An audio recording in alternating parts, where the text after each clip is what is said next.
The clone stamp tool in Photoshop is a lot like the spot healing brush and the healing brush, except it paints a complete copy of pixels from the area you sample.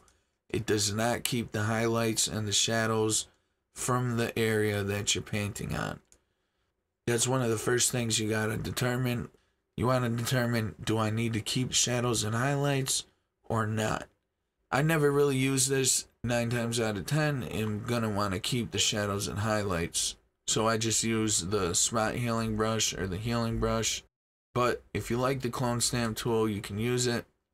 What you'll do, you'll come to your image and you'll hold Alt, and that's where you're gonna sample from. So we'll sample, say we want to get rid of this spots. I'll just sample from this part here, and then I'll come and paint over it. Now you can see where the crosshair is. It's the same as the healing brush, where you see where you're sampling from, right? And you can get rid of things in your image. Say I wanted to paint spots over here, then I'd come over here to where spot is, sample it, hold Alt, click, and then I just paint down, and I can add a spot and just add them wherever you want. Like I said, this does not keep the shadows and highlights from the area that you're painting on. So let's go ahead and go over all the options for the clone stamp tool. First, you got your tool presets. Next, you got your brush preset picker. This here opens up the brush settings panel. This one here opens up the clone source panel. After that, we got a blend mode. This has all the blend modes. Then we got the opacity for the stroke, and we got pressure for opacity. So this, when you click it, if you have a pen or a pen tablet, the harder you press, the more opacity there is. So if I come sample this here, right? Then I come and just press real light, the opacity is gonna barely show up.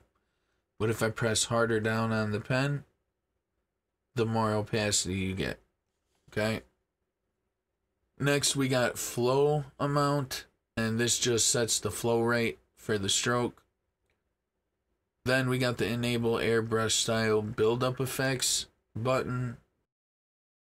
After that, we got the brush angle, same as all other brushes. Aligned uses the same offset for each stroke. The clone sample mode, this shows where you're going to sample from. You're either sampling from the current layer or active layer, I call it, current and below, or you're sampling from all layers. Then after that, we got ignore adjustments. So if you got a bunch of adjustment layers, right, and you don't want to actually clone the stuff from the adjustments, then you can click on this and have it where it's ignoring the adjustments. And last but not least, we got pressure for size. When you click this, if you have a pen tablet, the harder you press, the bigger the stroke. So if I go real light and then start pressing harder, it's gonna make it bigger. So that's the clone stamp tool, everybody. If you got any questions, make sure to hit them in the comment section below. Thanks for watching, and I'll catch you in the next one.